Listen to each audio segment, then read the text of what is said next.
Hello, c'est HR, votre chroniqueur. Alors là, je vais vous parler du film Sinners, réalisé par Ryan Coogler. J'ai eu la chance, je l'ai vu hier soir en avant-première. Eh bien, je peux vous affirmer tout de suite que le film est bon. Le film a des moments d'émotion, a des moments totalement fun, mais surtout, on retrouve dans un film de vampire des moments trash, des moments gore. Naturellement, je vais détailler davantage. Mais avant cela, n'oubliez pas, si vous n'êtes pas abonné, pensez à le faire. Pensez à la petite cloche pour les notifs. Pensez également à me mettre en commentaire tout simplement le titre du film de vampire que vous préférez. Car à la fin du mois de mai, je ferai une vidéo sur le film de vampire que vous préférez. Et d'ailleurs, s'il y a deux films qui ont autant de succès dans vos commentaires, naturellement, je le ferai pour les deux films. Let's go!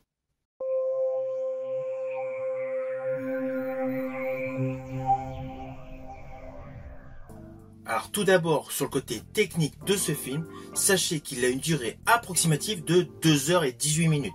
À partir d'aujourd'hui, le 16 avril, ce film sera disponible, outre le fait classique du 2D, en IMAX, Dolby Cinema et Screen X, avec de surcroît la notification interdit aux moins de 12 ans. Alors perso, l'interdiction aux moins de 12 ans, elle est un petit peu légère, car dans le film, il y a des passages extrêmement gore. Par contre, qui sont parfaitement calibrés. Et je rajouterai que le film évolue considérablement en termes de style, car le début du film est radicalement antagoniste à la fin du film. Naturellement, porté par une histoire en béton, qui est la suivante.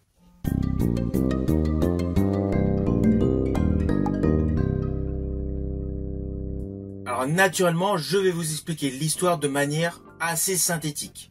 Elle se situe dans le sud des États-Unis dans les années 30 et nous suivons principalement deux jumeaux. Deux jumeaux interprétés par Michael B. Jordan. Ils retournent dans leur ville natale pour ouvrir un club de musique après avoir subi la Grande Guerre et avoir vécu à Chicago dans le milieu de la pègre. Naturellement, vous l'avez vu dans la bande-annonce, dans les différents teasers, une fois que leur établissement est ouvert, ils se retrouvent confrontés à des vampires. Alors ne vous inquiétez pas, je n'irai pas plus loin sur les lignes scénaristiques de ce film. Comme d'habitude, vous le savez, je préfère que vous découvrez le film par vous-même. Mais sachez qu'au tout début de ce film, on est radicalement dans une ambiance à la couleur pourpre, avec la présentation de la rudesse de la vie dans les champs de coton.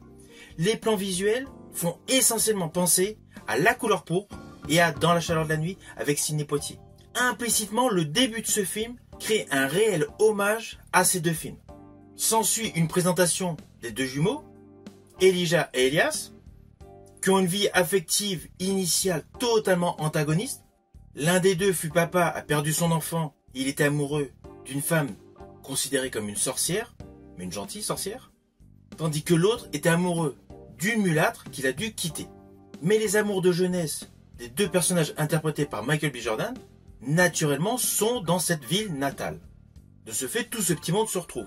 Donc de ce côté-là, il y a un côté émotionnel qui ressort, avec justement une ambiance à la couleur pourpre et à Dans la chaleur de la nuit. On ressent vraiment toute la tristesse, l'ambiguïté de la vie, avec une région contrôlée par le clan.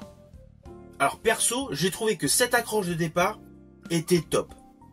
Jusqu'à, naturellement, une évolution de l'histoire avec la fameuse ouverture de cette boîte de nuit, forcément qui fait résonner en vous un souvenir intense concernant la trilogie d'une nuit en enfer. Toute l'ambiance d'une nuit en enfer créée par Quentin Tarantino ressurgit totalement avec cette boîte de nuit. À la différence qu'outre le fait l'ambiance jazz, l'ambiance blues, il y a un côté moderne injecté par parcimonie. De ce fait, ce film de vampire est un réel compromis de la couleur pourpre, d'une nuit en enfer et de Vampire avec James Wood, l'un de mes films de vampires préférés, réalisé par John Carpenter. Ce film Sinners est un réel condensé de ces trois films, avec naturellement les ingrédients indispensables dans un film de vampire, c'est-à-dire de l'émotion, du sexe, du gore, du trash. 4 éléments que vous allez retrouver dans ce film au rythme très soutenu. Alors il ne faut pas oublier que le réalisateur Ryan Coogler est le réalisateur de Creed et de Black Panther. Et cela se voit. Il y a une totale maîtrise des séquences d'action et des effets spéciaux. Tout ce qui est CGI, VFX est parfaitement maîtrisé. Si vous aviez aimé jadis les effets dans 30 jours de nuit, vous allez les retrouver dans ce film, mais avec une qualité supérieure. Je pense notamment à ce qui se déroule pour les vampires face à la lumière du soleil. À cela s'ajoute une musique, mais en totale adéquation avec l'ambiance du film. Alors oui, je vous ai dit, il y a naturellement principalement du blues. Mais cela n'empêche pas qu'il y a un côté de modernité, il y a des percussions et des guitares électriques. Alors oui, vous allez me dire pourquoi des guitares électriques dans un film qui se situe en 1930. Alors attention à ce que je vais vous dire, c'est un léger spoil, mais c'est plus par rapport à un détail visuel. Au tout début de ce film, nous avons la présentation d'une légende autour d'un chanteur de blues.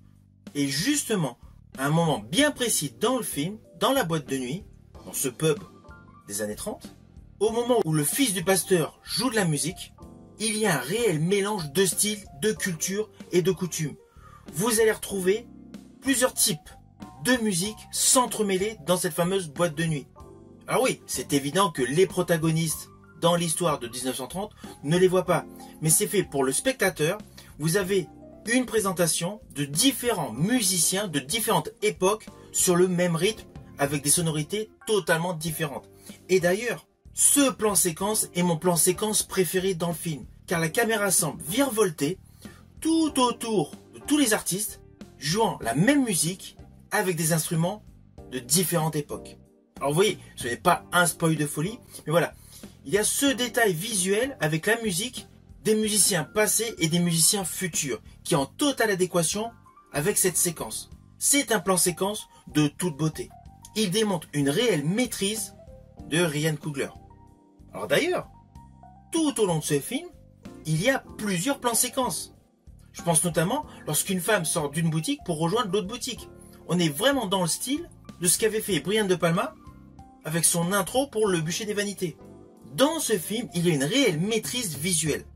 Et naturellement, cela apporte une plus-value à ce film totalement innovant pour le genre des vampires.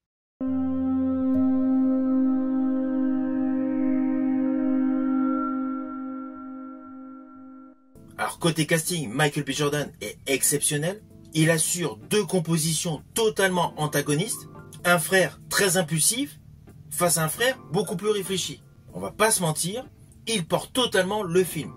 Mais cela n'empêche pas que tout le casting qui gravite autour de lui est bon. Et perso, j'étais content de retrouver Delroy Lindo, un acteur compétent qu'on a souvent vu dans des seconds rôles que j'avais découvert avec Malcolm X et largement apprécié dans La Rançon face à Mel Gibson. Ceci dit, ce n'est pas le seul second rôle que vous allez reconnaître. Toute la distribution regroupe énormément de second rôles que vous avez pu voir sur plusieurs décennies de cinéma. Alors, pour la petite histoire, Michael B. Jordan, outre le fait de préparer Creed 4, il est en pleine préparation du remake de l'affaire Thomas Crown, où il interprétera le premier rôle et assurera la réalisation. Ce film lui permettra de présenter une autre facette de son talent. Par ailleurs, dans le registre du fantastique, du surnaturel, il sera de retour dans un autre film très attendu aux côtés de Will Smith, Je suis une légende 2. Je rajouterai que ce film Signers est la 5e collaboration entre Michael B. Jordan et Ryan Coogler. Ils avaient collaboré en 2013 pour Fruitvale, en 2015 pour Creed, en 2018 pour Black Panther, en 2022 pour Black Panther Wakanda Forever et naturellement pour Sinners. C'était mon petit rajout.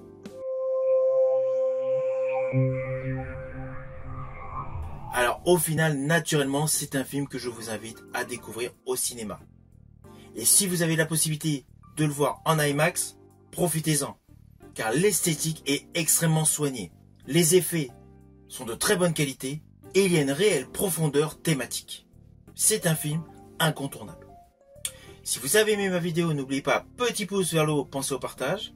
Pensez à me mettre en commentaire ce que vous avez pensé de ce film, mais également pensez à me nommer vos titres de films de vampires préférés.